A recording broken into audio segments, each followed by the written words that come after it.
Real quick, little bit of information about me. I've been trying to kick an illness for the better part of 2 weeks, so I sound a little nasally right now. My ear is popping. It feels like I'm at altitude.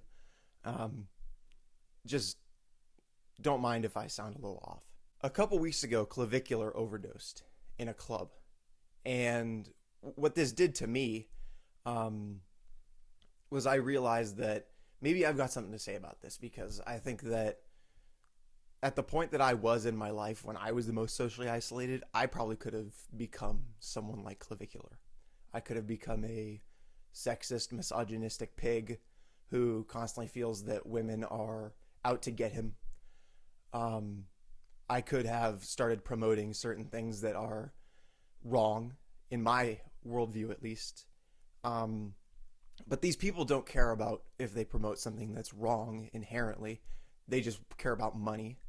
I feel like I could have become Clavicular, and I'm grateful I'm not. I'm grateful I grew out of, whatever was going to send me down that path.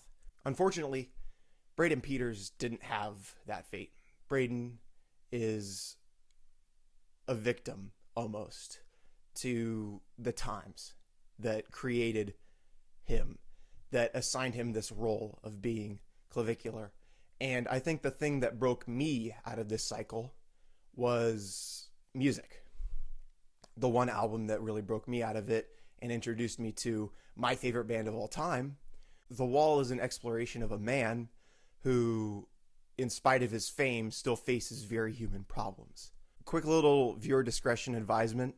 This video is going to touch on topics of mental illness, Nazism, drug and alcohol abuse, marital and sexual violence, and childhood trauma.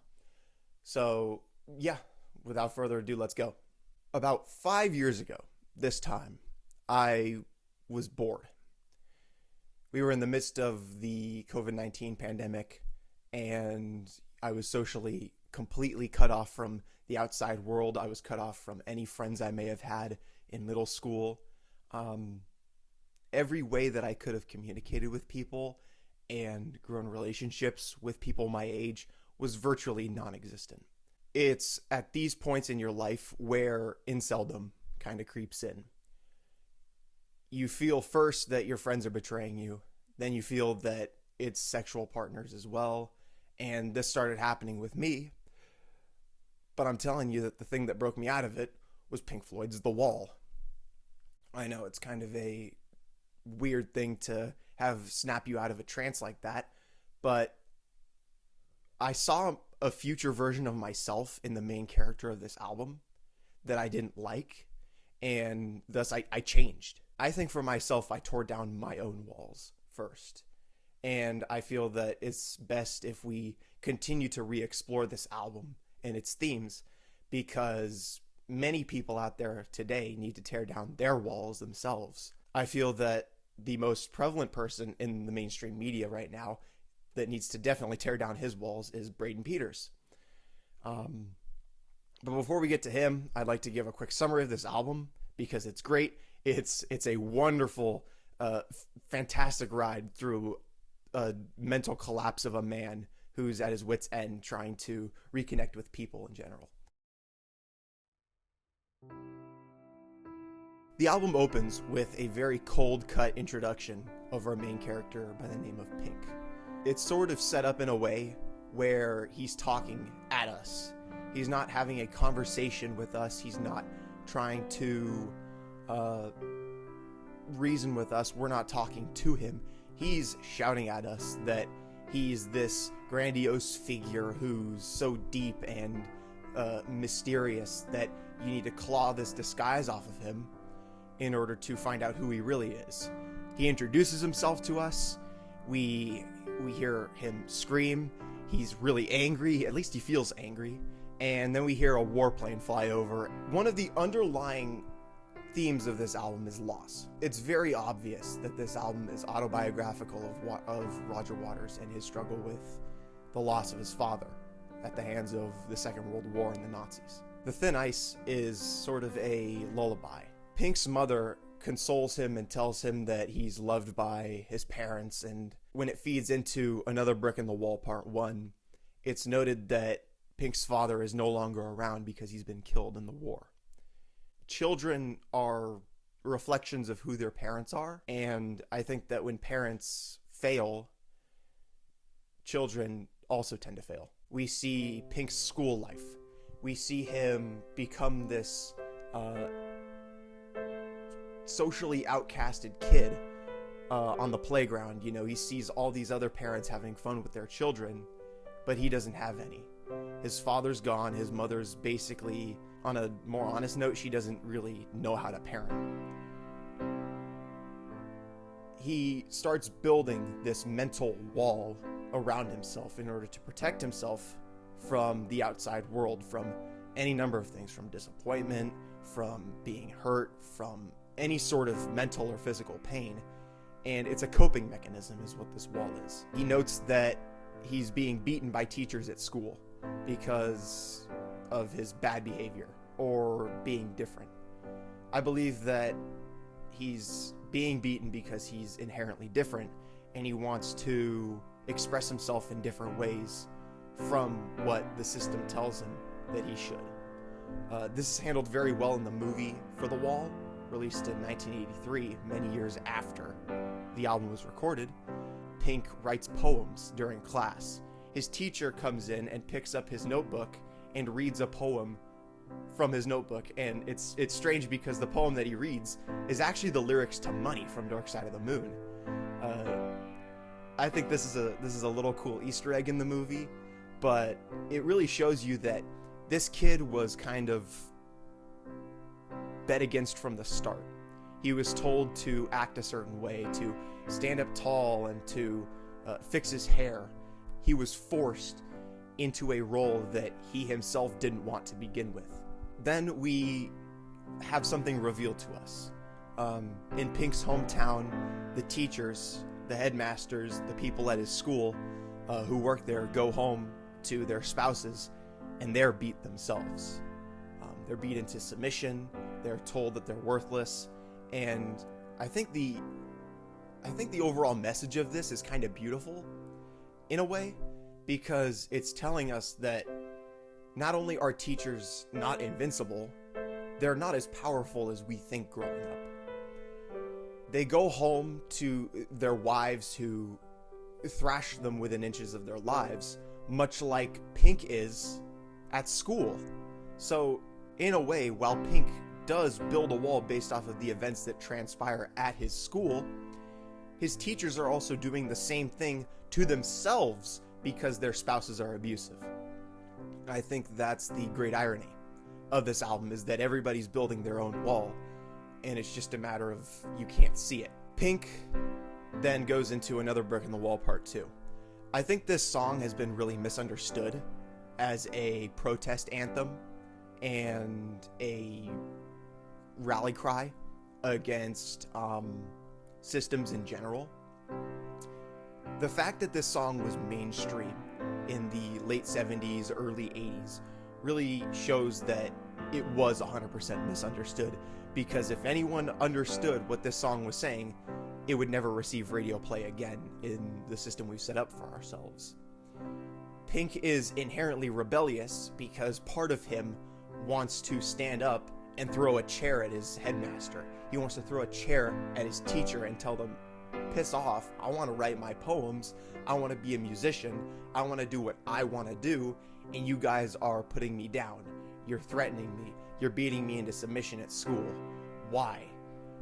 Pink wants to express himself in a way that goes against what everybody else tells him to.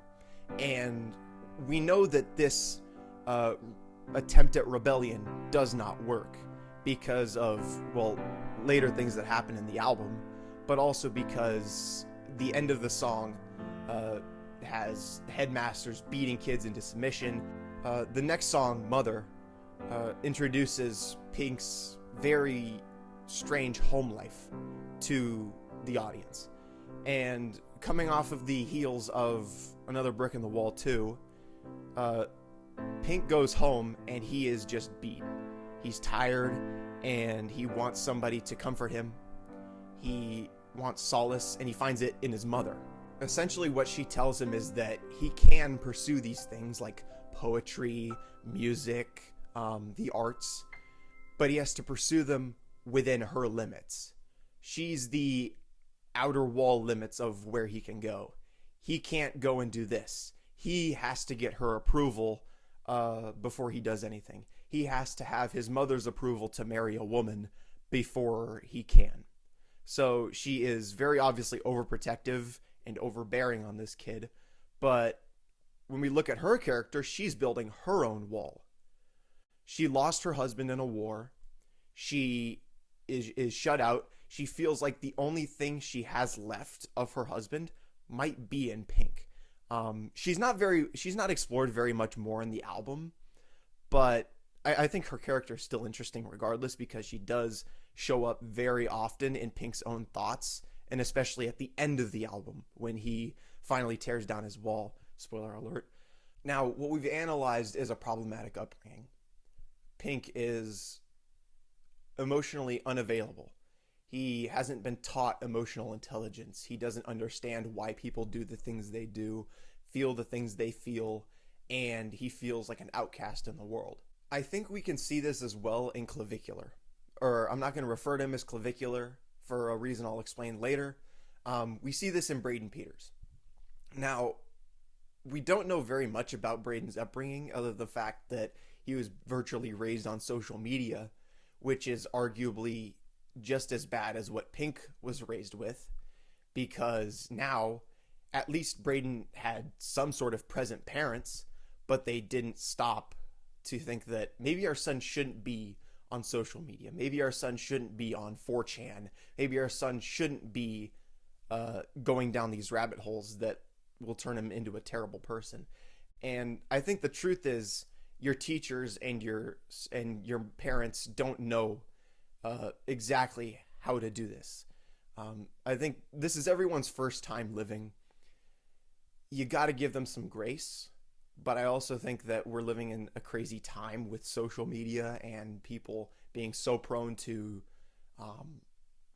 becoming terrible people that it was inevitable someone like Braden would become clavicular.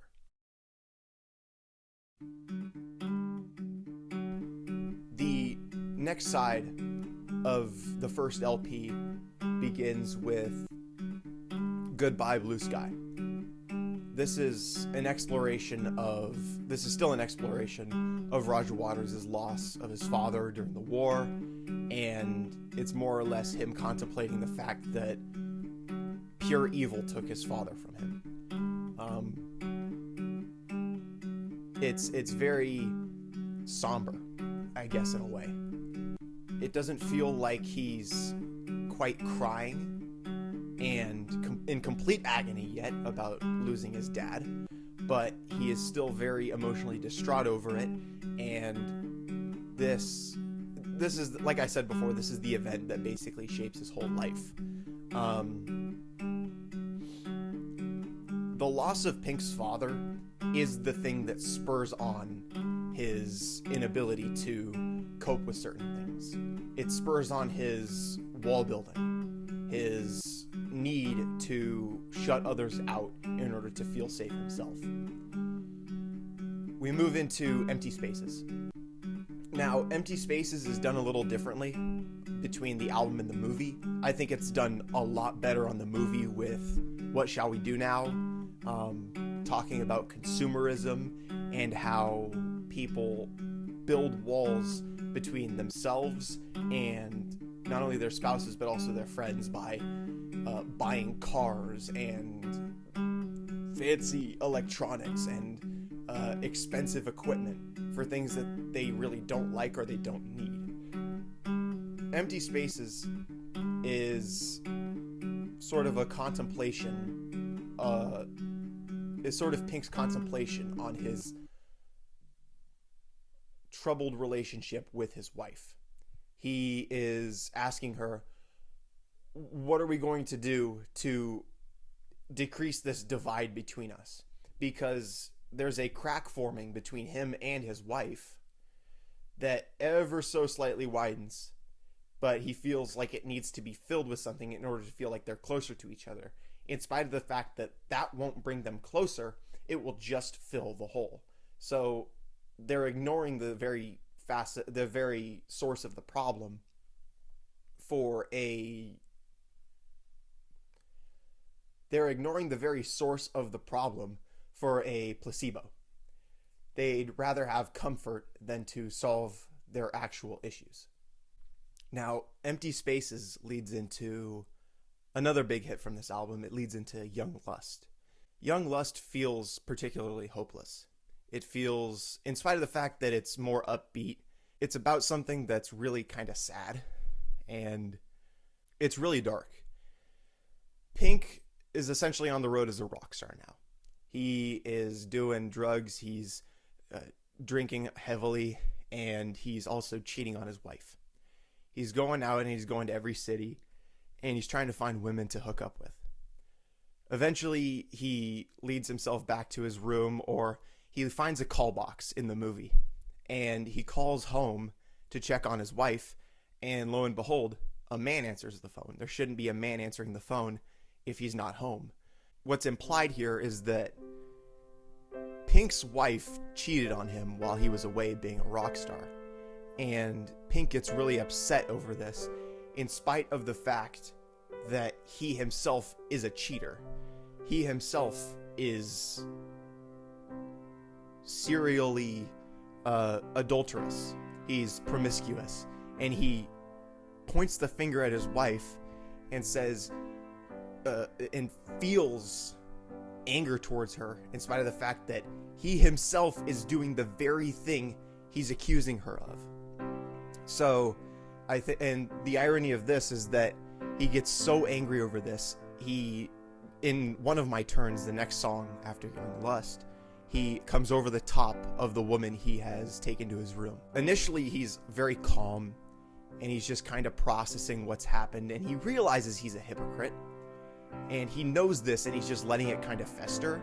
And then he comes over the top of this woman and screams at her and threatens her life, tells her that he's gonna kill her. He tells her to go find his favorite axe in the suitcase on the left in his bedroom. And I always imagined this song occurring in one way and one way only, and it was perfectly executed the way I thought it would be in the movie. Pink loses it at this woman who's just asking him, do you want to take a bath? And do you want some water? She's being nothing but kind to him, and he still loses it at her. He throws a TV at her. He throws guitars at her. He throws a rack of food and drinks at her. In his apartment, he trashes the entire place, and then she runs away from him. And he begs her, please don't run away. Why are you running away from me? And anybody who's sound of mind would know, oh, I just screwed up. That was on me. I shouldn't have done that. I shouldn't have thrown things at you. I shouldn't have been angry. And she has every right to want to run away from him. He breaks down even further. He begs someone, I think he's begging the air, more or less. I imagine him curled up in a ball in a corner of his room, contemplating everything that's been happening. It feels like he might be begging this woman not to leave him, but it also feels like he's begging his wife to stay with him. In spite of the fact that she cheated on him and he cheated on her, he doesn't want it to end. He doesn't want to be alone. So you see this conflict within him, in spite of the fact that he's building this wall brick by brick around himself. Every little thing that inconveniences him or hurts him or makes him feel like the world is a terrible place is used as a brick to cut himself off from everyone else. And this culminates in Another Brick in the Wall Part 3, where he completely denounces everybody else. He tells them that he doesn't need them. He doesn't want to be around them, and he doesn't need anything from anyone. He just needs himself. So every little thing that's happened to him up until this point is a brick in the wall.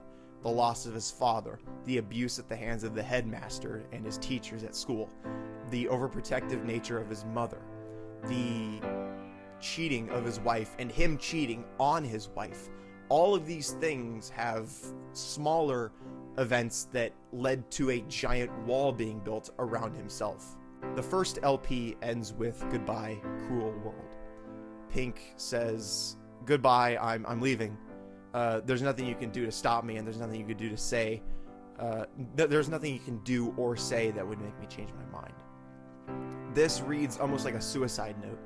And when I first listened to this album, I thought that's what it was, because I forgot there was a second CD and a second LP. So I just ended up listening to the first LP without listening to the second LP. So I thought that this album ended here. And I think it's good that this kind of reads as like a suicide note, or like a farewell, because it really shows you how far gone the main character is.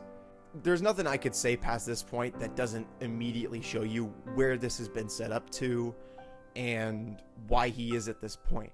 The fact of the matter is, he feels the world has wronged him, therefore he's going to shut out the world. And he does so. Now, this section might be the most relevant to Clavicular and the Manosphere and this feeling of superiority because they're men. I have little to no doubt that if this album were written today, Pink would partake in...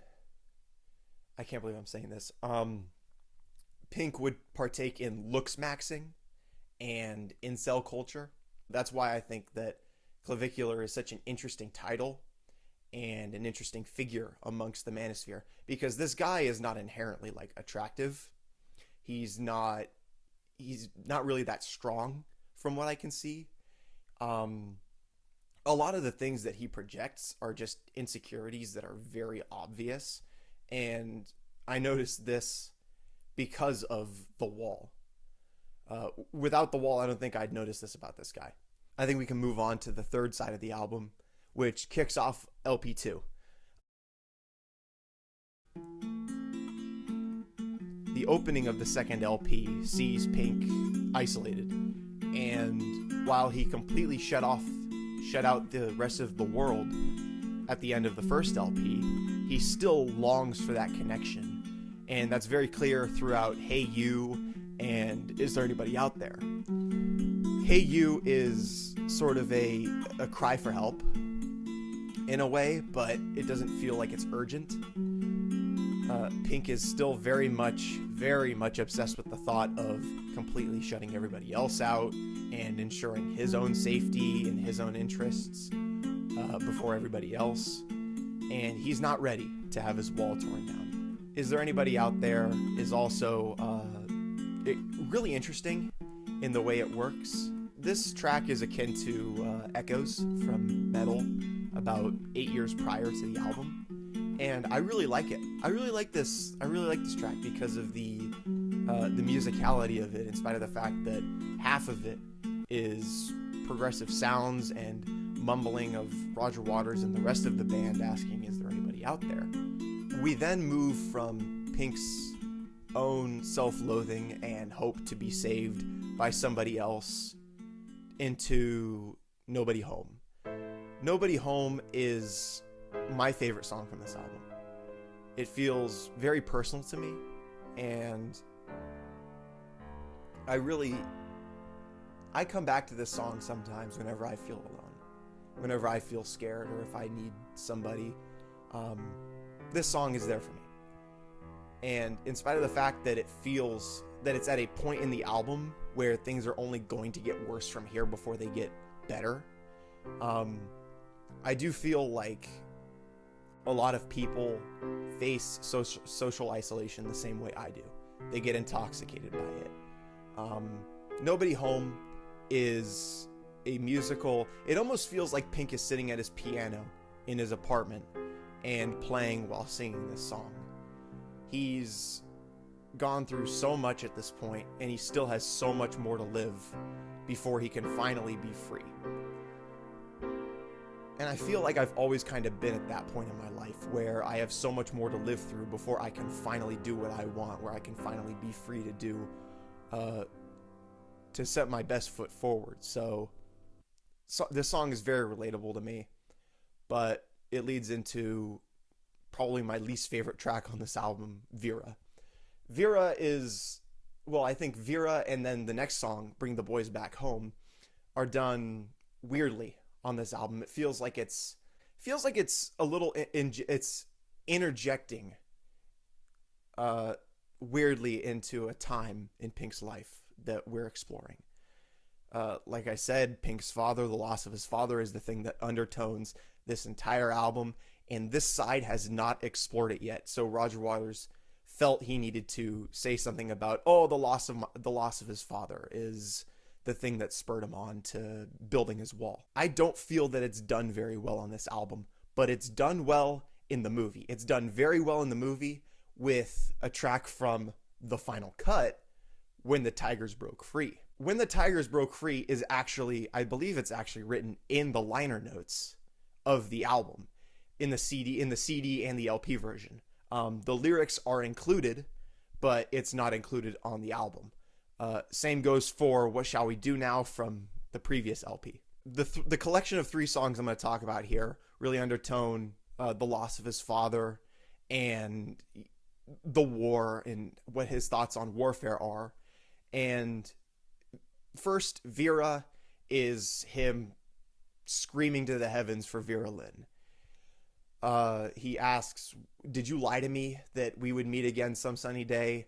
Does anyone else feel the same way as me? Because I feel like I'm so alone in this thought process, in the loss of my father. I feel like I need help." He's essentially admitting that he feels like he's drowning in this grief. Bring the Boys Back Home is a little hard to understand at this point without the movie. It's weird.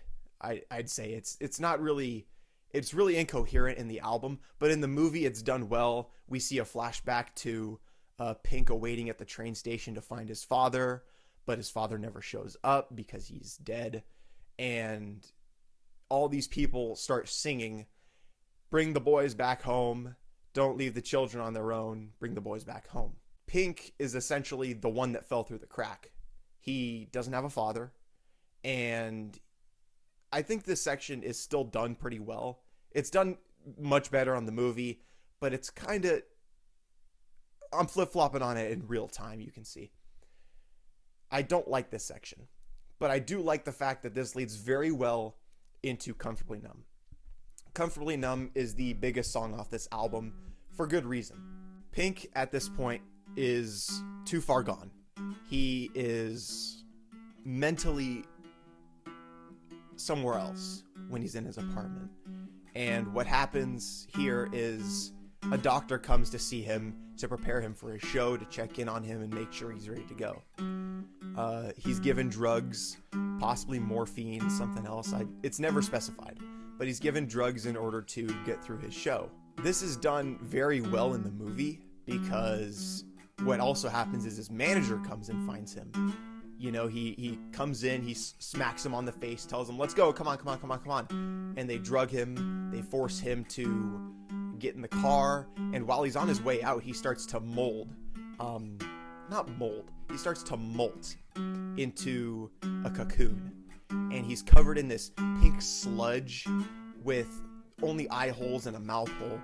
And as he gets in the car, he's sitting in the backseat of the limo, I believe, and he tears off this cocoon to reveal an outfit akin to the SS uniforms that the Nazis wore. This really shows us that capitalism itself will take you, strip your individual identity from you, put you on drugs, abuse you until you have no will left, and then it will put you in a uniform, force you to do things that you know are wrong, and you'll fall for it hook, line, and sinker.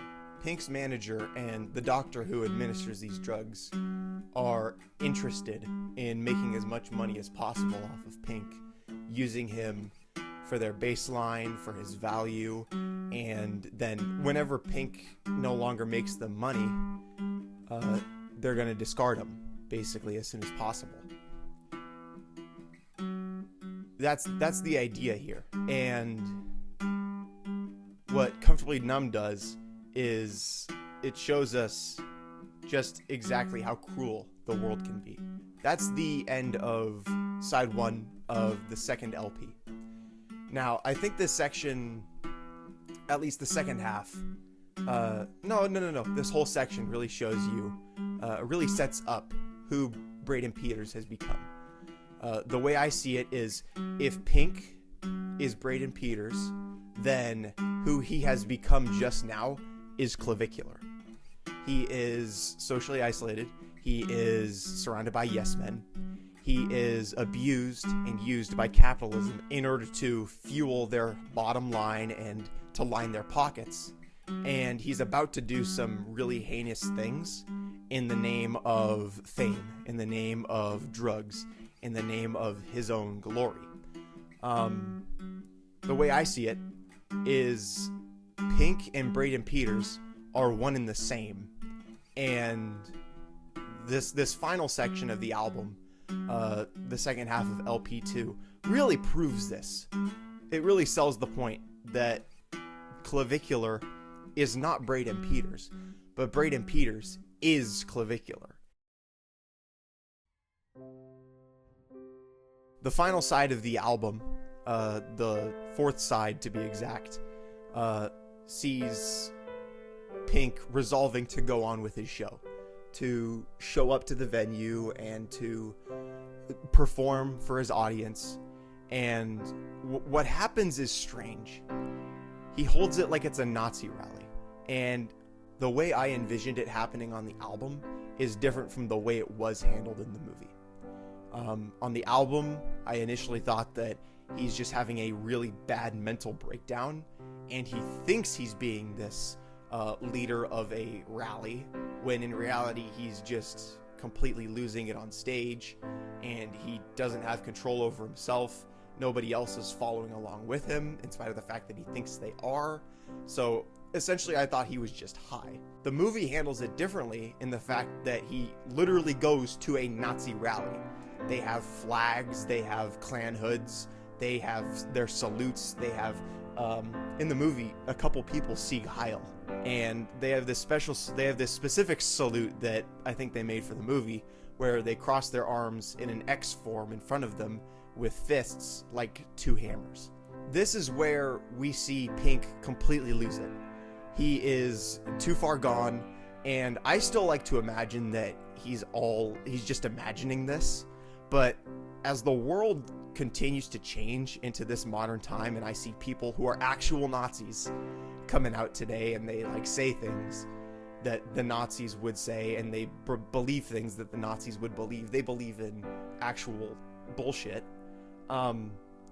When I see these things, I start to think less that, okay, Pink is imagining this, and I start to think more, okay, maybe he's actually like living through this, because there are a lot of people out there who would be Nazis if they weren't called Nazis. Run Like Hell is the next song.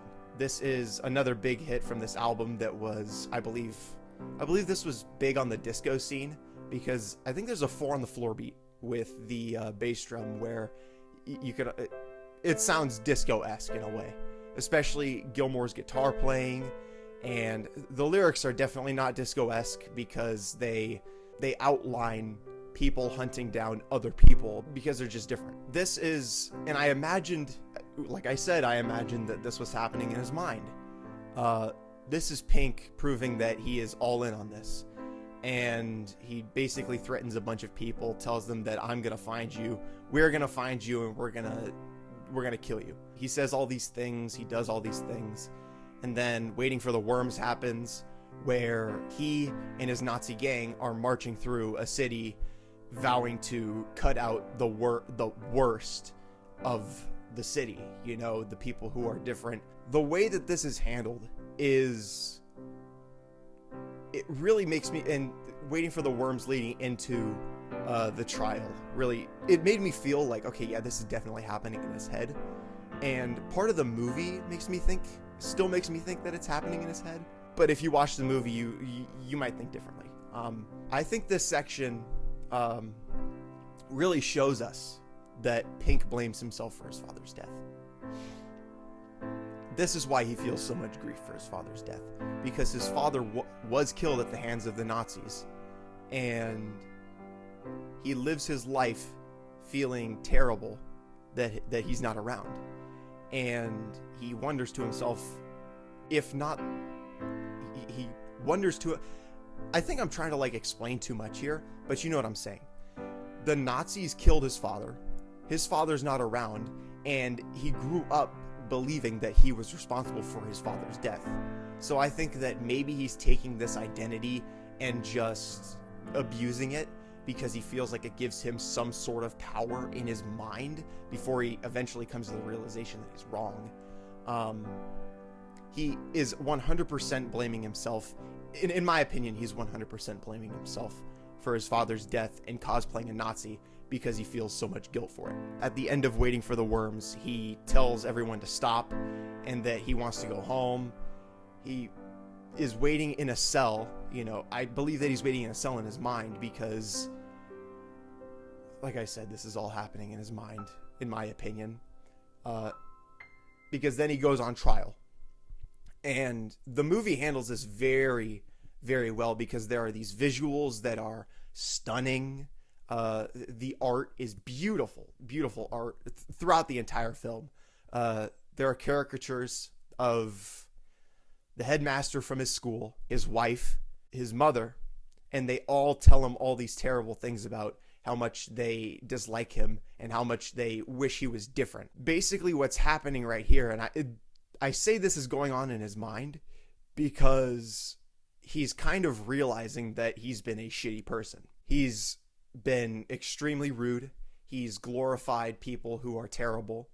He believes he is both simultaneously superior to everyone while also blaming himself for absolutely everything that happens to him. And eventually he realizes it, and the character of the judge comes and tells him that his crime is absolutely like terrible. It deserves the highest punishment in all the land, which in this case is not death, but it's tearing down the wall. And I think that in this way, it is almost like a death penalty. He's commanding Pink to kill this version of himself. Not himself exactly, but to get rid of the man who is terrorizing people, the man who is abusive, the man who seeks to benefit from the pain of others.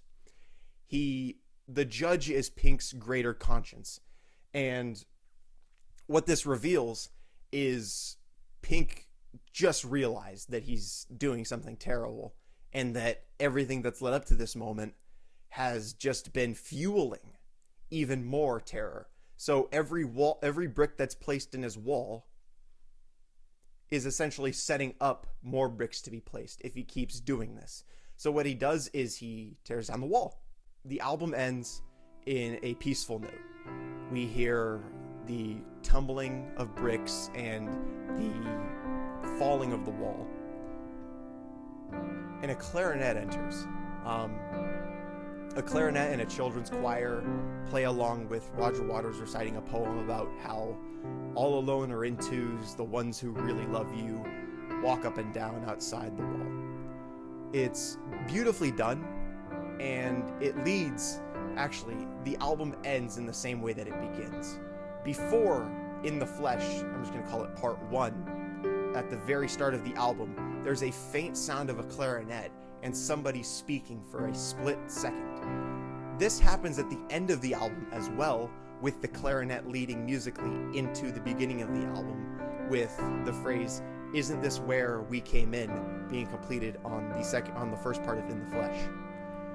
Which means that this album is a loop, essentially. The album is a loop, not because Pink is going to live through this cycle again and again and again and again throughout his entire life. No. The album is a loop because other people will live through this cycle again and again and again.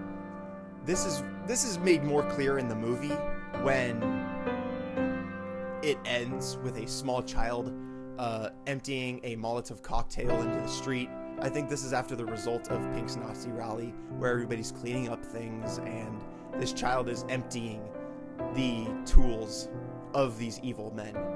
And I think what it's implying is that this kid is going to go through something similar that Pink went through. In a way that's kind of beautiful, because we're all constantly growing. We're going to keep growing until the end of time. But we all have to tear down our walls eventually, one way or another.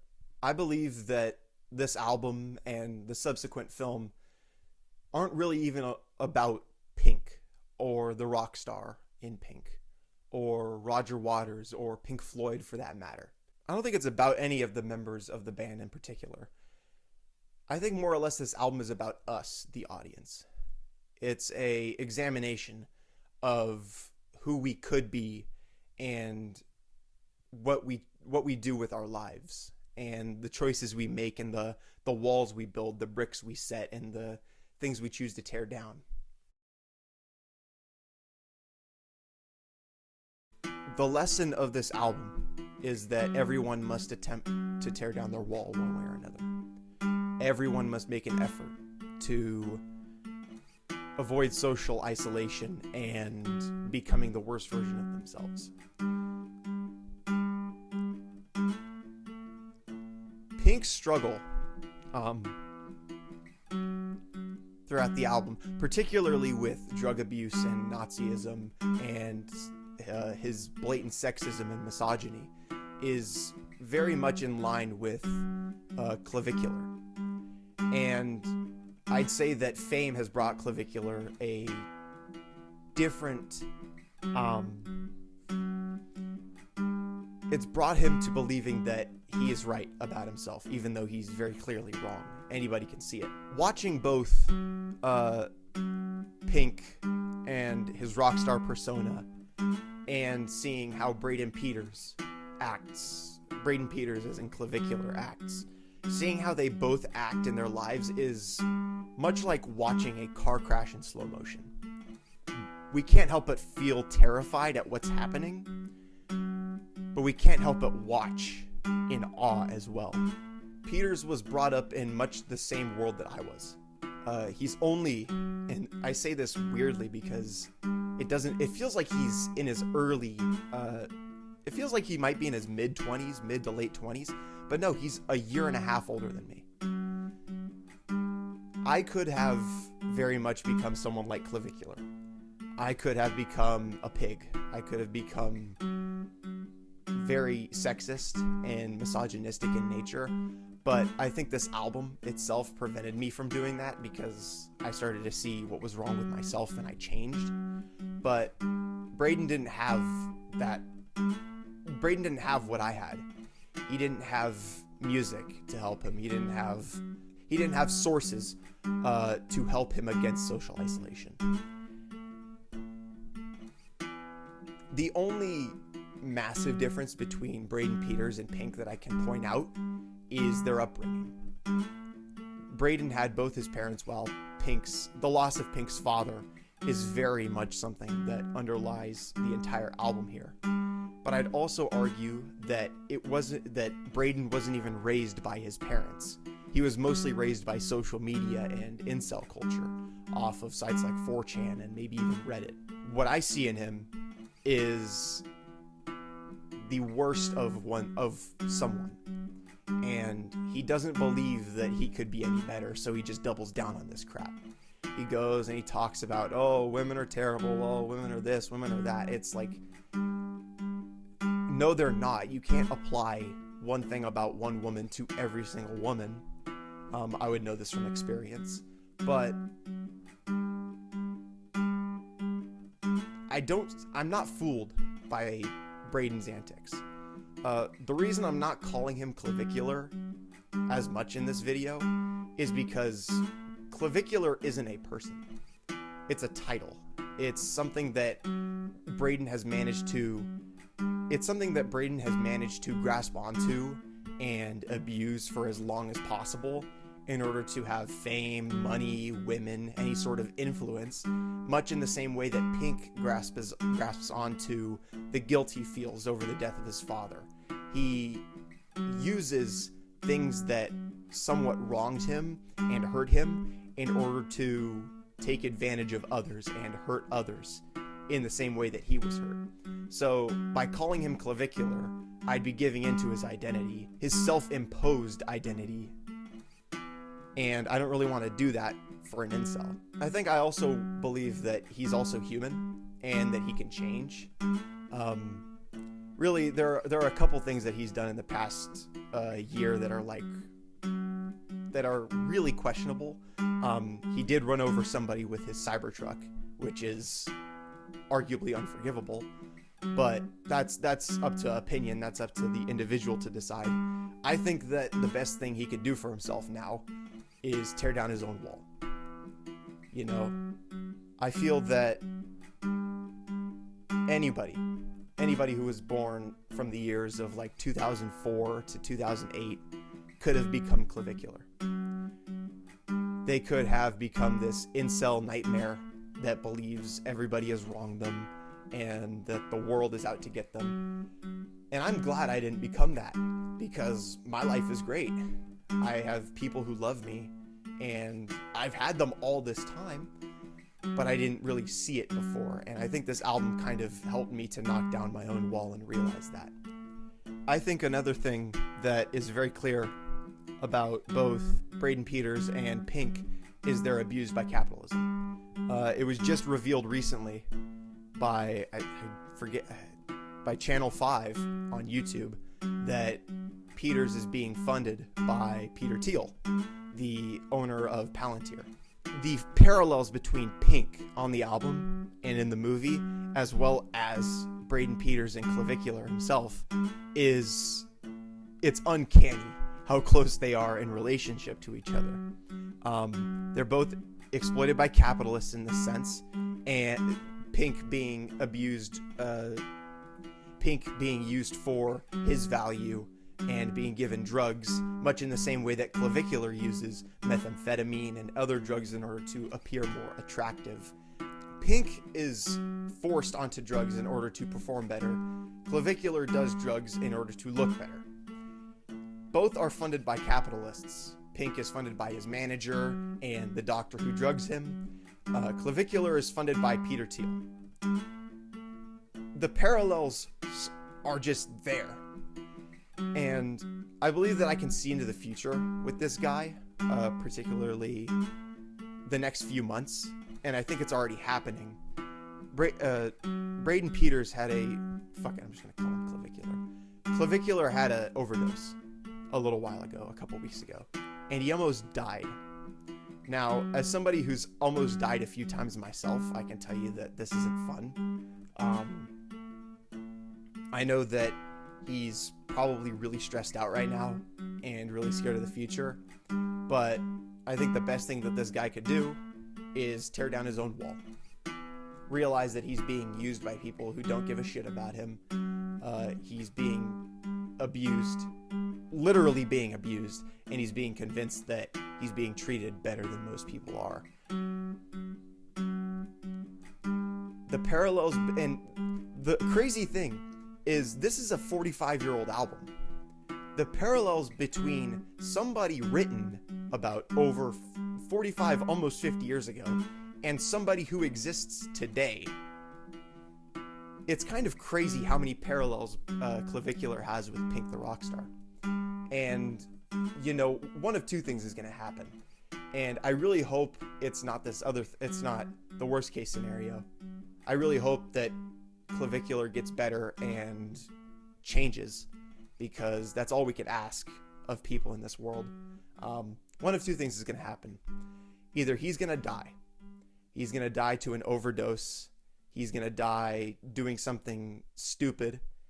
He's going to hurt himself. He is on track to passing away very soon if he doesn't change something about his life, because that's the natural progression. He almost died to an overdose just now. Or he's going to tear down his wall. I'm telling you guys, this guy is not all he's cut out to be. He's not deep in some sort of existential way. He doesn't understand the world on a deeper level than you or I, and he doesn't contribute more than you or me, but he hurts more, and he's hurting himself more. So the best case scenario for this guy is if he took a play out of the playbook of Pink Floyd and decided that this has been enough. Braden Peters should tear down his wall. Well, I think I've said all that I can say for this video. I love talking about music, especially older music. I really got quite a bit of enjoyment out of talking about this album, and especially Animals, my previous video. I promise you, different content is coming soon. I've been really stressed out recently with a lot of personal issues and a lot of crises going on in my own life. And the other thing is, I just do not have the will to record videos that are this long very often. It gets to a point. I really like talking about this. I hope I at least said something of substance, that somebody got something out of it, because, you know, I'd hate to say all this stuff and talk about so much for an hour of my life and have it mean absolutely nothing to somebody. As long as this video means something to one person out there, I won. I won. Nothing else matters. I really want to do more videos on just music in general instead of talking about, you know, the political, and I really want to do more videos that aren't so underlyingly political and socially analytical. I'd like to talk about, you know, my favorite jazz musicians like Bill Evans or Thelonious Monk. Hopefully those video ideas manifest sometime in the next few months, because I just got so much going on. But I really like this video. I really like making it, and I hope y'all enjoyed it too. Peace.